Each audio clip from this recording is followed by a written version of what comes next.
आवाज़ आ रही है?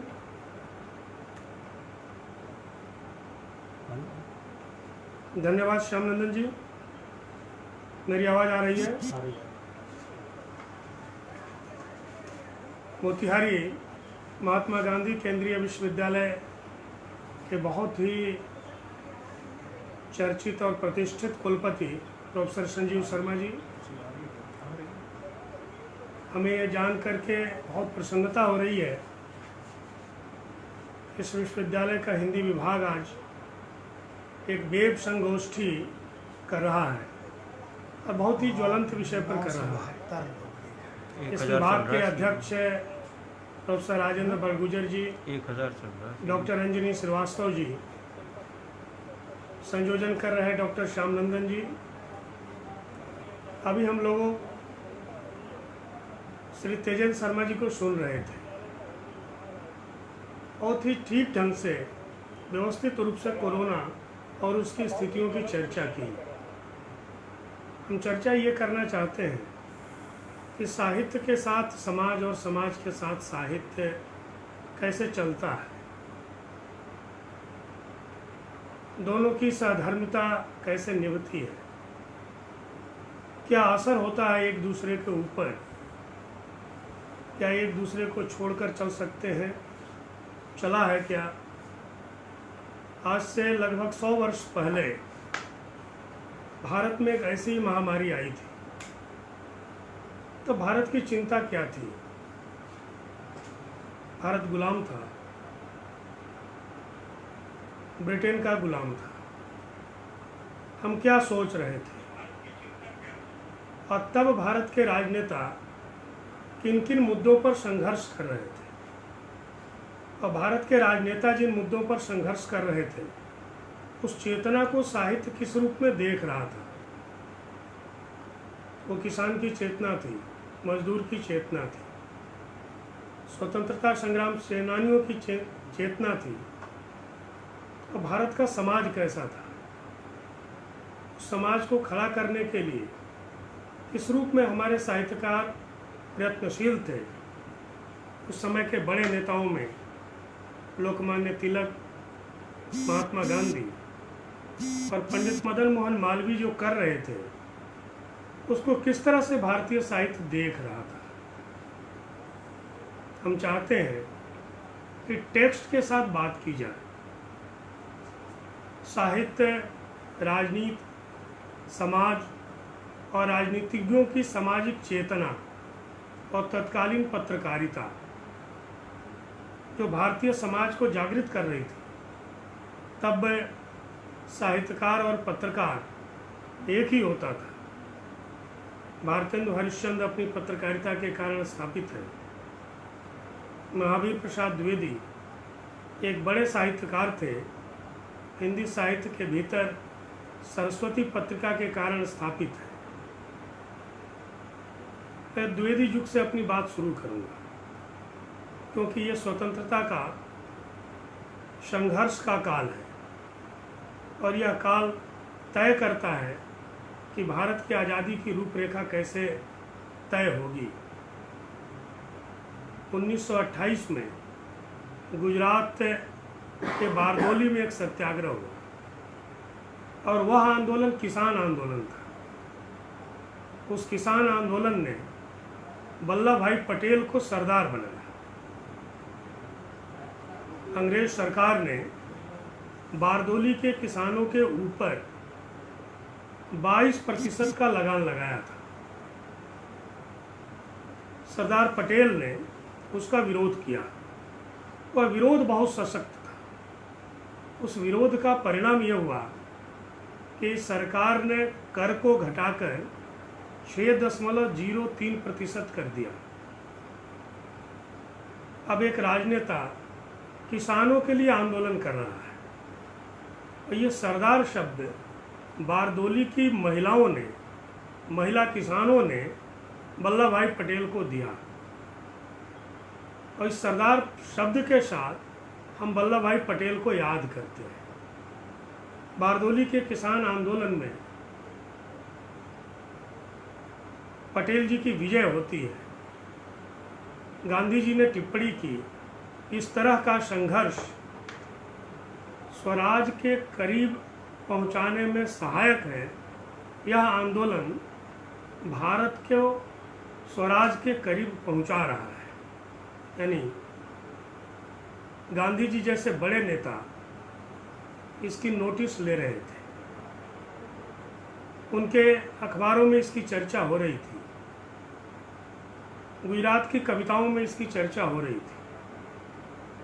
एक राजनेता किसान के लिए आंदोलन कर रहा है और उसकी समझ भारत भर में कैसे खड़ी हो रही है। क्या हिंदी के कवि उसको नहीं देख रहे थे? समाज के भीतर जो जागरूकता और चेतना है उसको हिंदी का कवि कैसे देख रहा है। तब के बड़े कवि रामधारी सिंह दिनकर ने सरदार वल्लभ भाई पटेल के ऊपर एक कविता लिखी। उस कविता में दीन दुखियों की जो पीड़ा है, किसानों का जो दर्द है और उस दर्द से उबारने के लिए जो सरदार पटेल का प्रयास है, उसको बहुत ही गहराई से रामधारी सिंह दिनकर ने याद किया। और ये कविता इस बात के लिए बहुत बड़ा प्रमाण है कि हिंदी का साहित्य समाज के साथ कैसे चेतित होता है, समाज में घटने वाली एक एक घटना की कितनी गहराई से खबर रखता है। दिनकर जी कहते हैं, लख दुखियन दुख त्वरित नीर नयनन भरि लाए, तज ममता मद मोह बेग बल हित बढ़ी आए, प्राण मान हित जाए किंत पर जान न दईहो शीस सहर्ष कबहूँ पर कर न चुकइहो। वल्लभ भाई पटेल ने यह प्रतिज्ञा की कि दूसरों को हम इस तरह से कर नहीं दे सकते हैं। इसके लिए ममता, मोह, मद, बलि जिस तरह का भी त्याग करना पड़े उस तरह का हम त्याग करेंगे। उसकी स्थिति ये हुई कि दिनकर जी ने कहा, जय मातृवेश उज्ज्वल करन हरन कृषक संताप जय, जय जय पटेल वर विजय में अनुपम अतुल प्रताप जय। कितनी बड़ी चेतना और उसका कितना व्यापक प्रभाव है कि 1928 ईस्वी में दिनकर उस पटेल की जयकार में एक बड़ी कविता की रचना करते हैं। यह विश्वविद्यालय बिहार में स्थित है।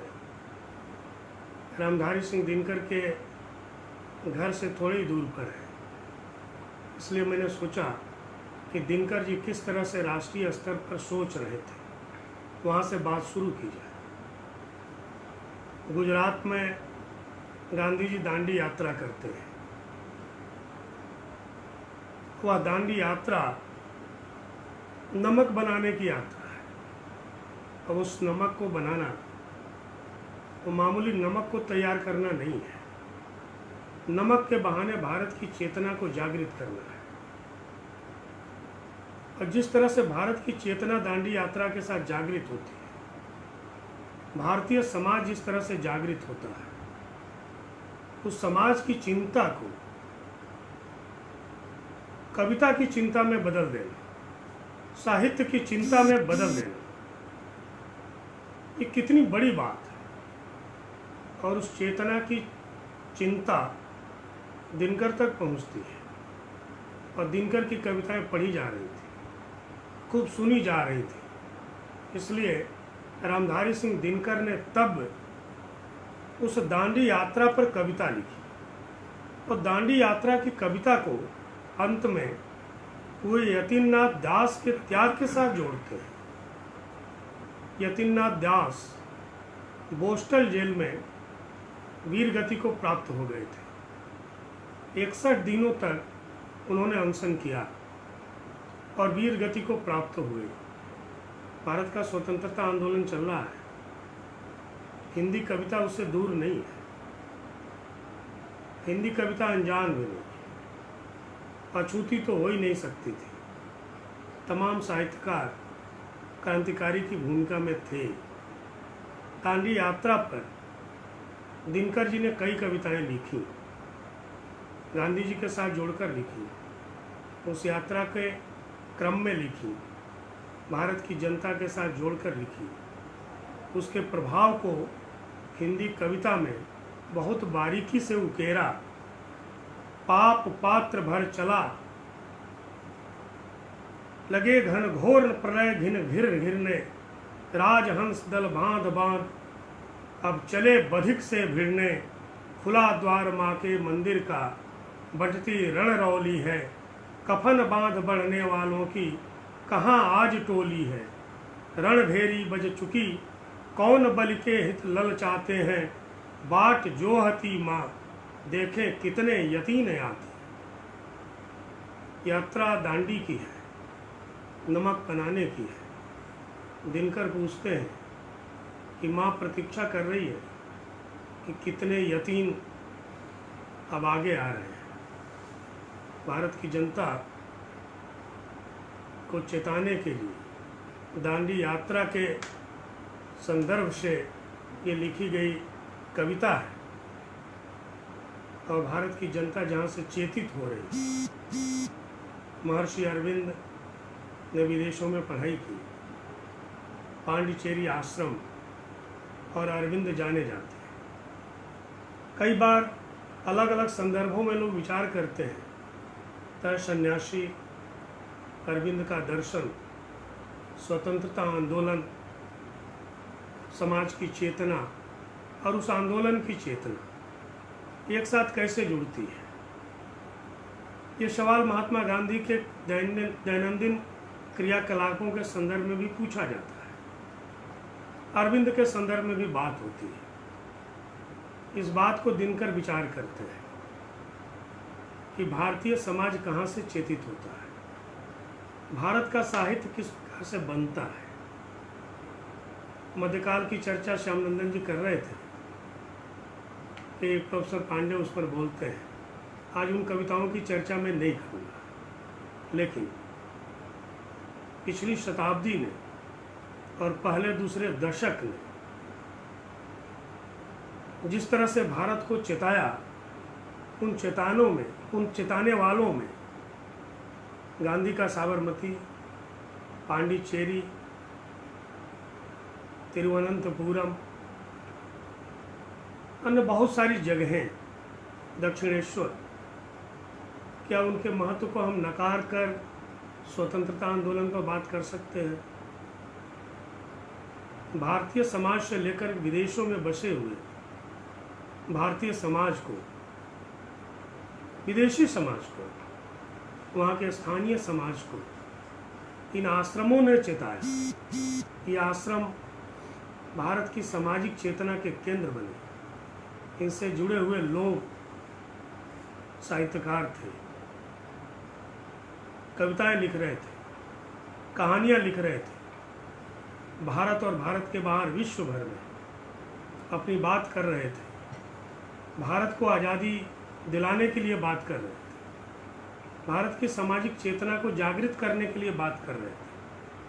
इसलिए दिनकर ने उनको भी केंद्र में रखकर कविता लिखी और कहा कि साबरमती, पांडिचेरी, तिरुवन्नमलई और दक्षिणेश्वर ये मानवता के आगामी मूल्यपीठ होंगे। जब दुनिया झुलसने लगेगी, शीतलता की धारा यहीं से जिएगी, रेगिस्तान में दौड़ती हुई संततियां थकने वाली हैं, वे फिर पीपल की छाया में लौट आएंगी। और स्वतंत्रता आंदोलन के साथ इन कविताओं को कैसे पढ़ें, टेक्स्ट को समाज के साथ, तत्कालीन चेतना के साथ जोड़कर पढ़ना चाहिए। भारतीय राजनीति में जो गांधी जी कर रहे थे,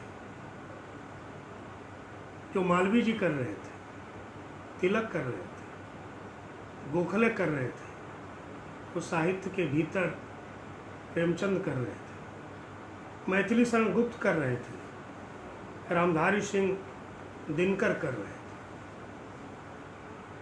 महावीर प्रसाद द्विवेदी को हम यूं ही याद नहीं करते। सरस्वती पत्रिका को क्यों याद करते हैं?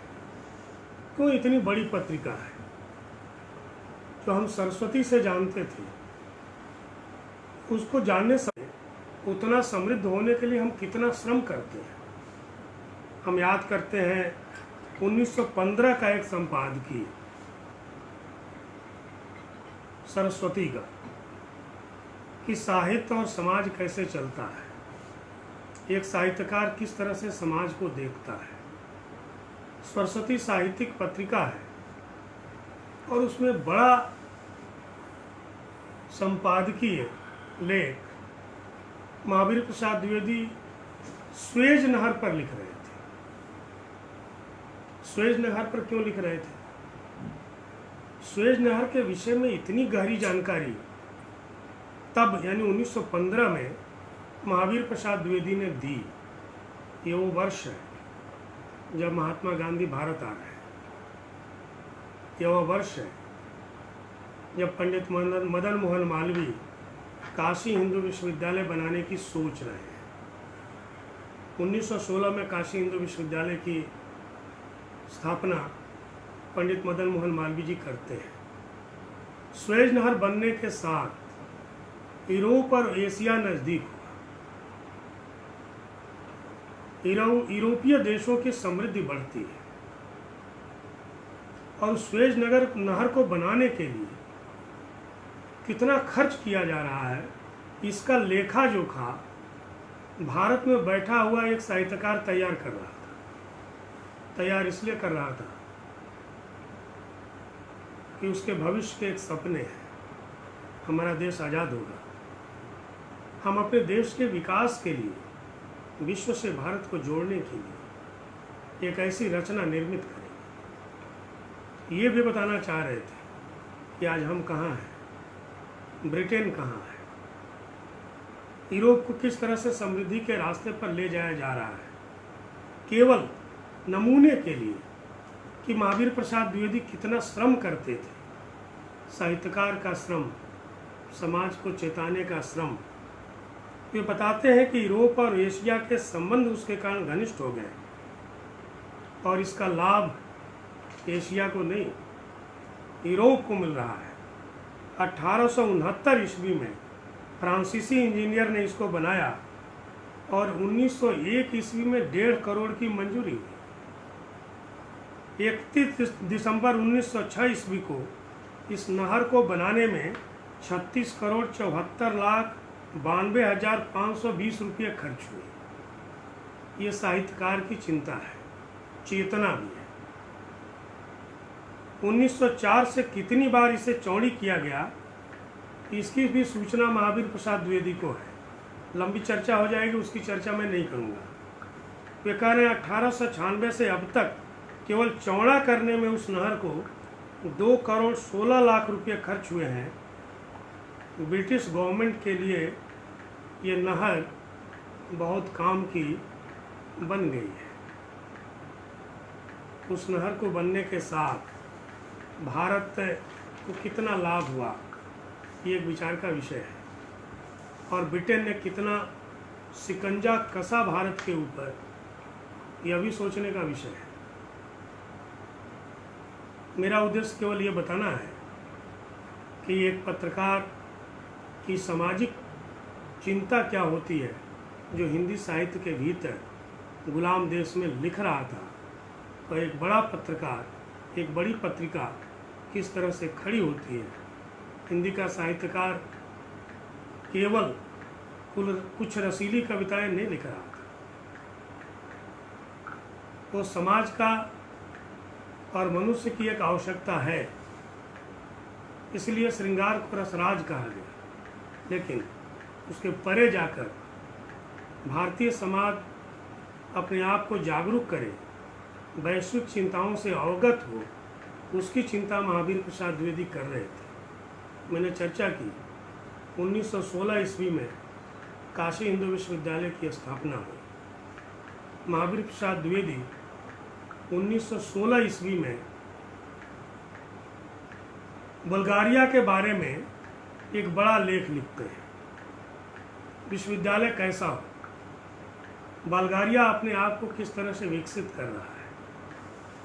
बुल्गारिया की राजधानी सोफिया है, आज और भी खूबसूरत शहर है, लेकिन बुल्गारिया 1916 में शिक्षा की दृष्टि से, सामाजिक दृष्टि से कितना विकसित है। क्या केवल कुछ सूचनाएं देकर द्विवेदी जी हिंदी भाषियों को समृद्ध कर रहे थे? ये सब लिखकर सूचना पंडित बना रहे थे क्या? या स्वयं अपने देश के लिए, अपने समाज के लिए कुछ करने के लिए प्रेरित कर रहे थे? पढ़ते हुए आश्चर्य होता है कि हम तमाम आज की पत्रिकाएं जब अपने सामने रखते हैं तो अपने अगल बगल की सूचना नहीं होती। भारत की तमाम प्रकार की सूचनाओं से हम वंचित रहते हैं, विश्लेषण भी नहीं होता। लेकिन गुलाम देश का पत्रकार ज्ञान, चेतना और वैश्विक चिंता से भारत को किस तरह से समृद्ध कर रहा था, इस लेख को क्या मालवीय जी ने नहीं पढ़ा होगा? सोचा होगा कि हमारा एक पत्रकार, तब मालवीय जी भी बड़े पत्रकार थे, बहुत अच्छे संपादकीय पंडित मदन मोहन मालवीय ने लिखे, तो ये काशी हिंदू विश्वविद्यालय जैसी कल्पना उनके मन में जागृत होती है। महावीर प्रसाद द्विवेदी ने बताया कि सोफिया में एक बड़ा विश्वविद्यालय है, ये 16 ईस्वी है और इसमें 1700 लड़के और 300 लड़कियां पढ़ाई करते हैं, यानी 2000 विद्यार्थियों की पढ़ाने की व्यवस्था इस विश्वविद्यालय में है। 60 अध्यापक हैं,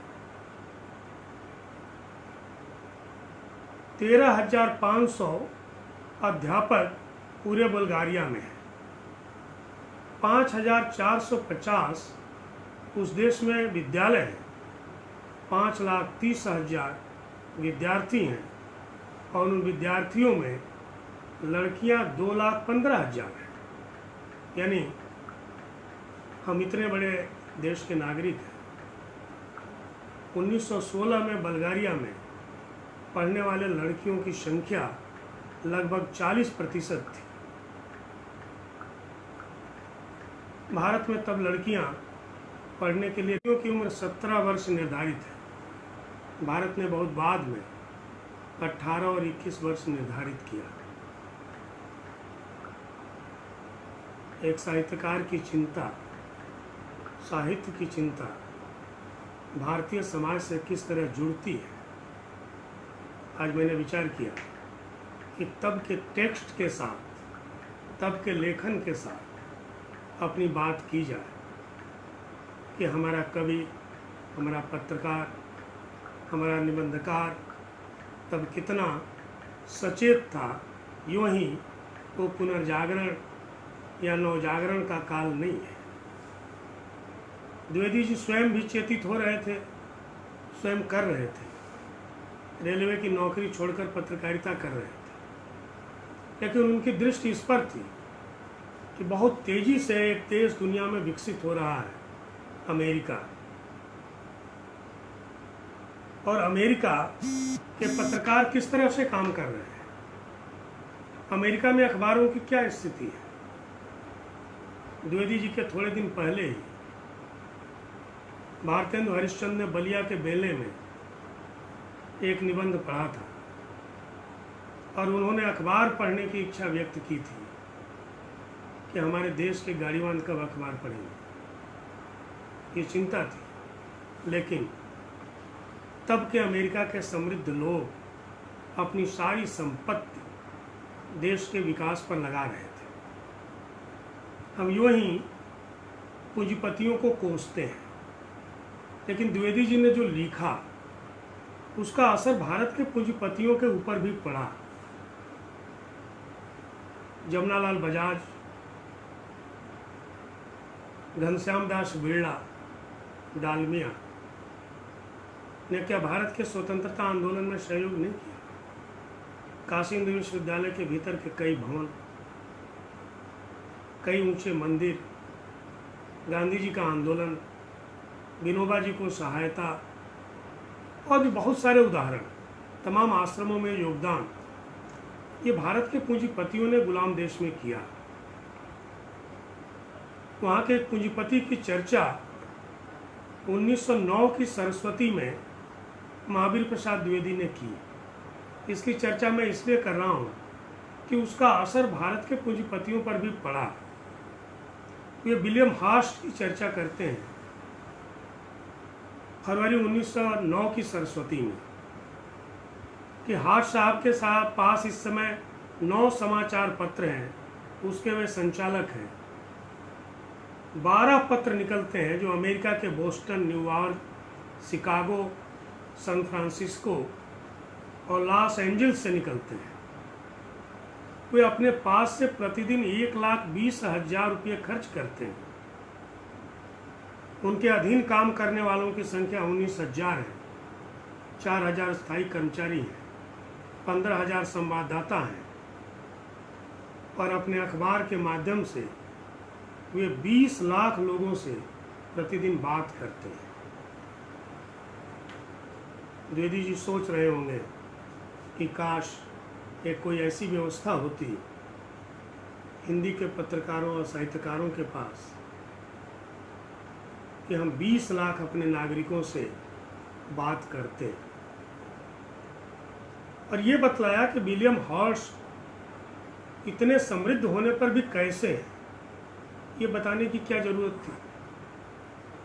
ये बताना इसलिए चाह रहे थे कि भारत में कुछ राजा महाराजाओं के पास, कुछ अन्य लोगों के पास जो समृद्धि थी, उस समृद्धि को लेकर ऐशो आराम की जिंदगी जी रहे थे।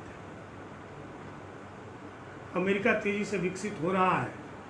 विलियम हार्स्ट एक मजबूत कद काठी के व्यक्ति हैं। 6 फीट 2 इंच उनकी लंबाई है। पहलवान की तरह दिखाई पड़ते हैं। समृद्धि की चर्चा हुई। अखबार की संपत्ति के अलावा उनके पास 10 लाख एकड़ जमीन है।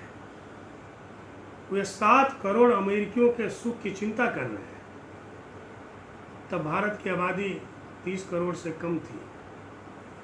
अमेरिका की आबादी 7 करोड़ थी। एक पूंजीपति पत्रकार, वे किसी राष्ट्रपति की बात नहीं कर रहे हैं, किसी मंत्री की बात नहीं कर रहे हैं। एक समृद्ध पत्रकार अपनी समृद्धि का उपयोग किस तरह से 7 करोड़ अमेरिकियों के लिए कर रहा है, अपने धन को पानी की तरह बहा रहा है। आगे उन्होंने कहा कि इस व्यक्ति को अभिमान छू नहीं पाया है, दृढ़ संकल्प, शांत, दयालु और न्यायप्रिय है। यह अमेरिकन पत्रकार तंबाकू नहीं खाता है, दारू नहीं पीता है।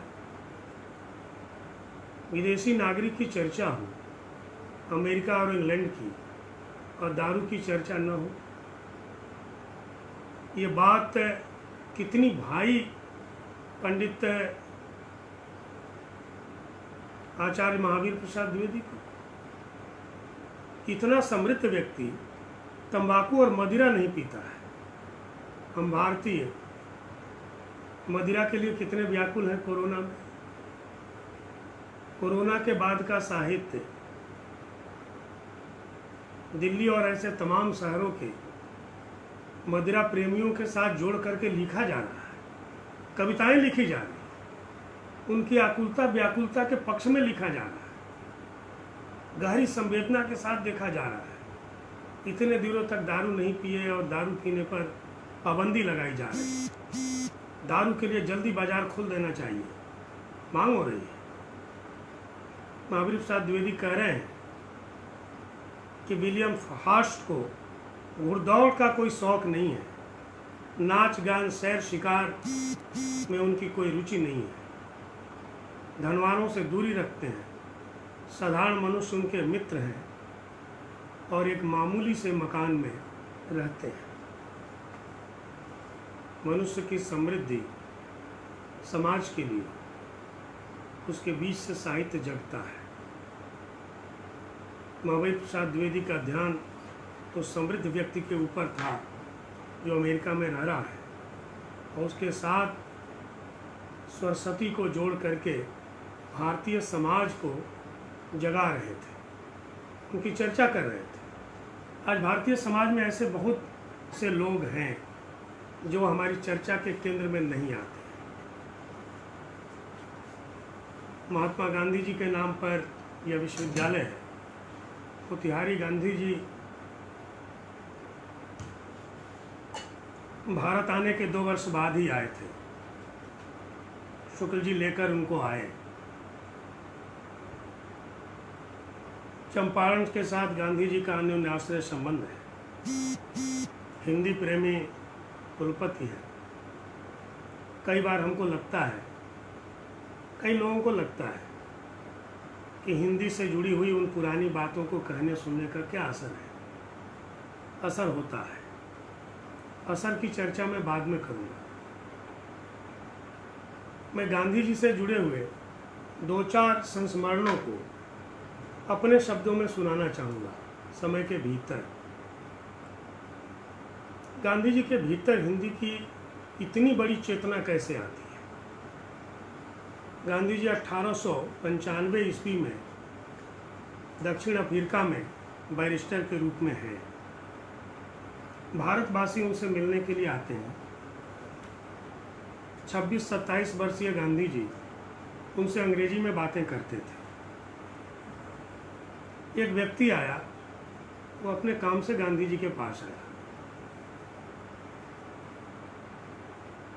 गांधी जी उससे अंग्रेजी में बोल रहे थे। जाते समय उस व्यक्ति ने गांधी जी को कहा कि हर भारतीय को अपनी भाषा आनी चाहिए। गांधी जी को तब हिंदी नहीं आती थी। गांधी जी बहुत लज्जित हुए। गांधी जी ने कहा कि साउथ अफ्रीका में रहने वाला ये व्यक्ति जो अपने काम से हमारे पास आया है, वो कह रहा है कि हर भारतीय को अपनी भाषा आनी चाहिए। गांधी जी ने जैसे उस वाक्य को गांठ बांध लिया। जो उस आदमी ने गांधी जी को कहा था, उस वाक्य को गांधी जी ने बाद में भारत के बड़े बड़े लोगों से कहा, बच्चों से कहा और तमाम लोगों पर व्यंग्य किया। गांधी जी हिंदी साहित्य सम्मेलन के अध्यक्ष थे। राजर्षि पुरुषोत्तम दास टंडन सचिव थे। एक बार गांधी जी ने बातचीत में टंडन जी को कहा कि दक्षिण भारत में हिंदी प्रचार प्रसार की व्यवस्था कीजिए और विशेष रूप से तमिलनाडु में हिंदी प्रचार प्रसार की व्यवस्था साहित्य सम्मेलन के माध्यम से होनी चाहिए। टंडन जी ने थोड़ी देर विचार करके कहा कि यह तो बहुत कठिन काम है। अभी उत्तर भारत में हिंदी के लिए काम हो जाए, दक्षिण भारत में हिंदी का प्रचार प्रसार का काम नहीं हो सकता। अध्यक्ष के रूप में गांधी जी ने टंडन जी से कहा कि आप दक्षिण भारत में हिंदी का प्रचार प्रसार नहीं कर सकते तो आप सेक्रेटरी के पद से अभी त्याग पत्र दे दीजिए। ये गांधी जी राजर्षि पुरुषोत्तम दास टंडन को कह रहे हैं कि आप सेक्रेटरी के पद से त्याग पत्र दे दीजिए। फिर दक्षिण भारत में हिंदी प्रचार प्रसार की व्यवस्था होती है। दक्षिण भारत में हिंदी कौन पढ़ाएगा? सुना है कवि अशोक ने अपने पुत्र और पुत्री को बौद्ध धर्म के प्रचार प्रसार के लिए भेजा। हर पिता अपने पुत्र के लिए सर्वोत्तम काम की खोज करता है। गांधी जी ने अपने पुत्र के लिए काम ढूंढा कि बेटा तुम जाओ तमिलनाडु में हिंदी पढ़ाओ। गांधी जी ने एक लंबा पत्र लिखा कि हिंदी कैसे पढ़ाओ, इसकी चर्चा फिर कभी। 1916 मैंने काशी हिंदू विश्वविद्यालय की चर्चा की। 16 में लखनऊ में कांग्रेस का अधिवेशन हुआ। कांग्रेस की कार्यवाही, प्रस्ताव, चर्चा अंग्रेजी में होती थी। भारत के बड़े नेता कांग्रेस से जुड़े हुए थे। गांधी जी 1 वर्ष पहले दक्षिण अफ्रीका से आते हैं। गांधी जी जिद पर आ गए कि मैं दक्षिण अफ्रीका से संबंधित प्रस्ताव हिंदी में पढ़ूंगा। गांधी जी को अनुमति मिल गई। गांधी जी प्रस्ताव पढ़ने के लिए खड़े हुए। लखनऊ में लोगों ने नारा लगाया, इंग्लिश इंग्लिश। अधिवेशन लखनऊ में हो रहा है। गुजराती व्यक्ति जो विदेश से आया हुआ है, प्रस्ताव हिंदी में पढ़ना चाहता है। लोग कह रहे हैं इंग्लिश। गांधी जी ने कहा कि चलो प्रस्ताव तो मैं अंग्रेजी में पढ़ दूंगा, भाषण हिंदी में दूंगा। तब गांधी जी की हिंदी बहुत अच्छी नहीं थी, कभी भी बहुत अच्छी नहीं थी। 1916 के भारत में वो पहला गांधी जी का अधिवेशन था, हिंदी में अपना भाषण दिए। 1 वर्ष बाद तक गांधी जी काफ़ी आक्रामक हो गए थे हिंदी को लेकर। 85 की बात को गांधी जी ने गांठ बांध ली थी। 17 में कलकत्ते में कांग्रेस का अधिवेशन होता है। उस अधिवेशन में गांधी जी गए थे। उस अधिवेशन में श्रीमती एनी बेसेंट की अध्यक्षता थी। शाम को सार्वजनिक भाषण था। सार्वजनिक भाषण लोकमान्य तिलक को देना था। तिलक जी अंग्रेजी माध्यम में पढ़े थे, विज्ञान की पढ़ाई किए थे, हिंदी बहुत अच्छी नहीं थी। लोकमान्य तिलक सार्वजनिक भाषण हिंदी में दिए, बाकी सब लोग अंग्रेजी में बोले। सरोजिनी नायडू भी अंग्रेजी में बोली। गांधी जी ने अपने भाषण में कहा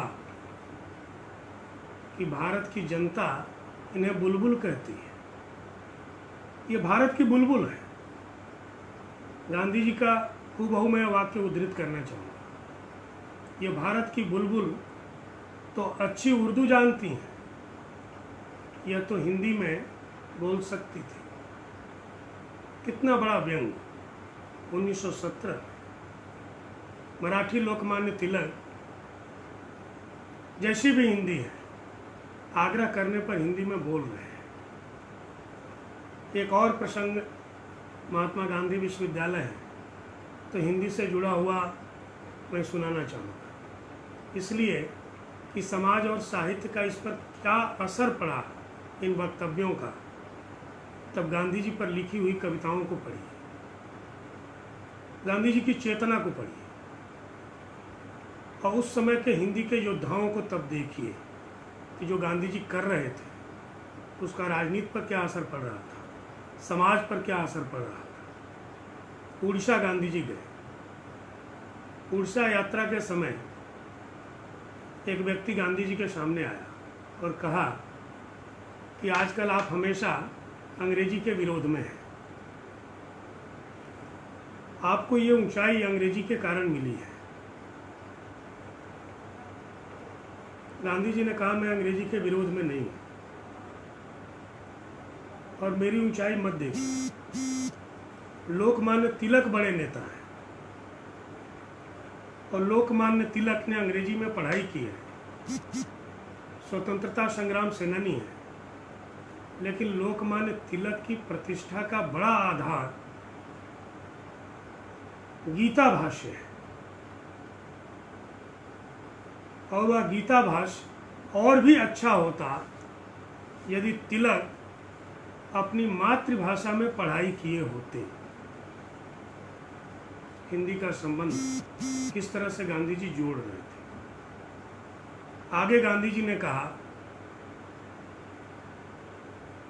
चलिए तिलक की बात छोड़िए, तुलसीदास और शंकराचार्य ने कौन सी अंग्रेजी पढ़ी थी?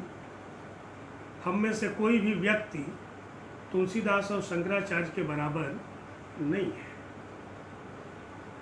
भारतीय भाषाओं के माध्यम से भारत ज्ञान की दृष्टि से, सामाजिक चेतना की दृष्टि से बड़ा हो सकता है, ये तब गांधी जी बतला रहे थे। भारत में विश्वविद्यालय खुल रहे थे, महाविद्यालय खुल रहे थे, पढ़ाई अंग्रेजी में हो रही थी, जिन्हें हम बापू कहते हैं, राष्ट्रपिता कहते हैं, अनुयायी होने का दावा करते हैं, गांधीवादी कहते हैं। गांधी जी की 150 वर्षवीं जयंती मनाई जा रही है। 1000 भारत में विश्वविद्यालय हैं। कुछ संस्कृत विश्वविद्यालयों को छोड़ दिया जाए, हिंदी से जुड़ी हुई संस्थाओं को छोड़ दिया जाए, तो 150 वर्षवीं जयंती में इन 1000 विश्वविद्यालयों में से एक भी विश्वविद्यालय ने यह घोषणा नहीं की है कि हमारे विश्वविद्यालय के समस्त पाठ्यक्रम हिंदी में चलेंगे। गांधी जी की 150 वर्षवीं जयंती है। कई बार हमको लगता है कि बिहार आगे आगे सोचता है, लेकिन ऐसा नहीं है। मैं मोतिहारी आंदोलन और डॉक्टर राजेंद्र प्रसाद का संस्मरण सुनाऊंगा, क्योंकि डॉक्टर राजेंद्र प्रसाद ने ही कहा कि हमने बाद में सोचा। गांधी जी मोतिहारी आ गए हैं, पटना आए, राजेंद्र बाबू के घर पर रुके। राजेंद्र बाबू उस दिन सूचना नहीं थी, पुरी में थे, मुजफ्फरपुर आए, बहुत स्वागत हुआ, रुके वहाँ पर, मोतिहारी आ गए। गांधी जी ने टेलीग्राम भेजा, डॉक्टर राजेंद्र प्रसाद आए। गांधी जी कोर्ट जाने की तैयारी कर रहे थे और बिहार के सारे बड़े वकील इसमें लगे हुए थे कि गांधी जी को जमानत दिला दी जाए। मजहरुल हक साहब थे, बहुत बड़े वकील के रूप में हम बृजकिशोर बाबू को जानते हैं। डॉक्टर राजेंद्र प्रसाद थे वहाँ। मैं तो कोर्ट जा रहा हूँ और निषेधाज्ञा का उल्लंघन हुआ है, मैं वहाँ झूठ नहीं बोलूँगा। राजेंद्र बाबू बाहर गए, तीनों लोगों ने विचार किया, निर्णय किया कि गांधी जी से पूछा जाए क्या करना है। गांधी जी ने कागज़ निकाला, सबका नाम लिखा और बताया कि प्रतिदिन आप 2-2 लोग 1-1 हज़ार लोगों के साथ आंदोलन करें। राजेंद्र बाबू ने स्वयं लिखा है कि हम पड़ोस के हैं, छपरा के थे, अब सिवान है।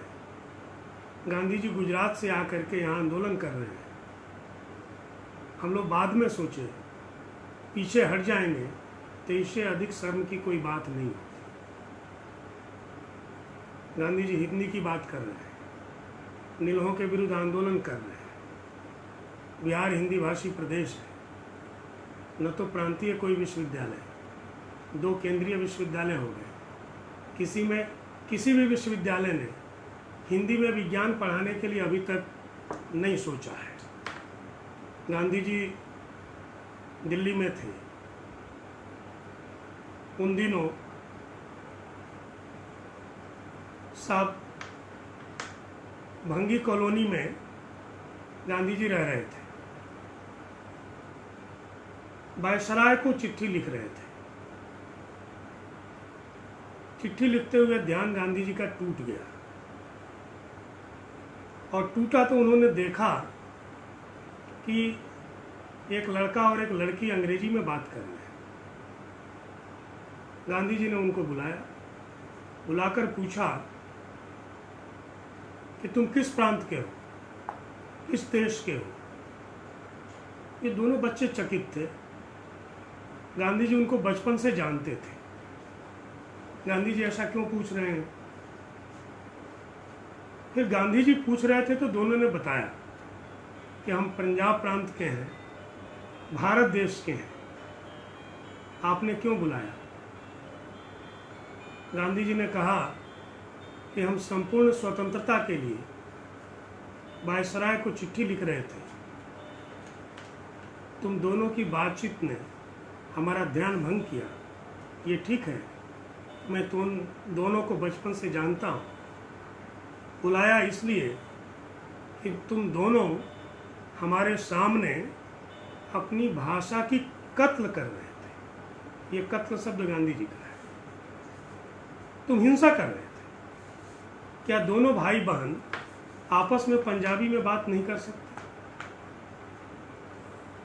इतनी दृढ़ता, जिसको बचपन से गांधी जी पहचान रहे हो, उसको बुलाकर पूछ रहे हैं किस प्रांत के, किस देश के रहने वाले हैं। इस दृढ़ता के कारण गुजरात से आए हुए महात्मा गांधी जी के कारण आज हिंदी भारत की राजभाषा है। गांधी जी उसे राष्ट्रभाषा कहते थे। आज भी हिंदी भाषी क्षेत्रों में लोग राजभाषा नहीं, राष्ट्रभाषा कहते हैं। आज भारत भर में हिंदी के विभाग हैं तो इस तेवर के कारण है, इस सामाजिक चिंता के कारण है, इसकी साहित्यिक अभिव्यक्ति के कारण है। श्रोताओं को आश्चर्य भी होगा, खुशी भी होगी कि साबरमती आश्रम में एक पाठशाला थी। गांधी जी जब लंबे समय के लिए साबरमती रहते थे तो उन्होंने तय किया था कि मैं प्रतिदिन पढ़ाऊंगा। क्या पढ़ाऊंगा? तो गांधी जी हिंदी की कक्षा में जाते थे और रामचरितमानस का पाठ पढ़ाते थे। उस हिंदी की कक्षा में गुजराती विद्यार्थी थे, 2 मराठी थे, एक हिंदी भाषी मार्तंड उपाध्याय था। गांधी जी ने पिछली कक्षा में एक दोहे का अर्थ पढ़ाया था। कक्षा में गए तो उस दोहे का अर्थ पूछे, कोई भी विद्यार्थी बता नहीं पाया। गांधी जी ने मार्तंड को विशेष रूप से बुलाकर डांटा, तुम हिंदी भाषी हो, कल दोहे का अर्थ बतलाया और तुम्हें दोहे का अर्थ नहीं आ रहा है। वो रोने लगा। गांधी जी ने कहा, रोने गाने से कुछ नहीं होता है, हिंदी की पढ़ाई ठीक से पढ़ो, रामचरितमानस का अध्ययन ठीक से करना चाहिए। गांधी जी काशी गए। काशी में ये घटना 1926 के आसपास की है। कुछ विद्यार्थी गांधी जी के पास आए और एक विद्यार्थी ने कहा कि बापू, हमें 10 किताबें बता दीजिए जो हम लोगों को पढ़नी चाहिए। गांधी जी ने थोड़ी देर रुककर कहा कि 2 किताब पढ़ लो, गीता पढ़ो और तुलसीदास की रामायण पढ़ो। 2 किताबों को पढ़ने से जीवन का मार्गदर्शन तुम्हें प्राप्त हो जाएगा। इन सारी बातों का असर समाज पर किस तरह से हो रहा था, गांव-गांव में असर हुआ, प्रभाव हुआ। अब याद करिए दादी के समय की उत्तर प्रदेश और बिहार में जिन लड़कियों को रामचरितमानस पढ़ने आता था, गीता प्रेस की पुस्तकों को पढ़ करके वाचन कर लेती थी, अर्थ बता दे बहुत बड़ी बात, इस आधार पर शादी होती थी। रामचरितमानस पढ़ करके गांधी जी ने राम राज्य को सीखा, उसकी कल्पना उनके मन में आई, राम का आदर्श उनके मन में आया। और जहाँ कोई दुखी और दीन नहीं है, जिस राज्य में सबका भला है, वो राम का राज्य है, वो गांधी जी का आदर्श बनता है। जहाँ सब और कोई की चर्चा बार बार की गई है, सब सुखी हैं, सब सानंद हैं, सब निरोग हैं। कैसे साहित्य चेताता है। मध्यकाल की चेतना के भीतर से राम राज्य की कल्पना ही सही गांधी जी के मन में किस तरह से जागती है और उस जागृत चेतना को किस तरह से प्रस्तुत करते हैं। वह प्रस्तुति केवल गांधी जी के में नहीं, उस जमाने के तमाम कवियों के भीतर दिखलाई पड़ती है। गांधी जी की जो सामाजिक चेतना है, वह चेतना, मैंने चर्चा की कि वह चेतना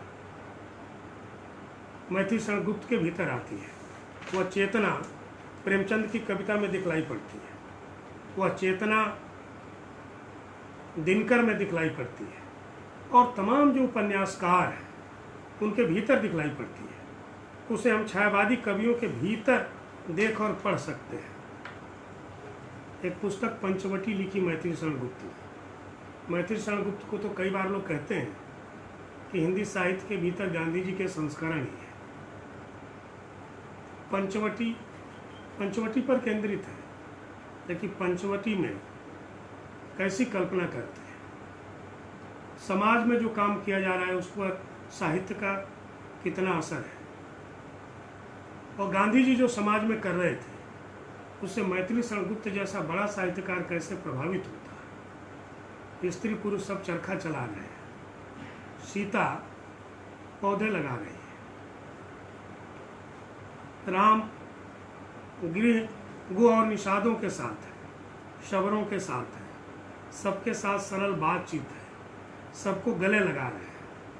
उनमें जो भाव है, उनकी जो वाणी है, इसकी बार बार प्रशंसा मैथिली शरण गुप्त ने की। लेकिन सीता के संबंध में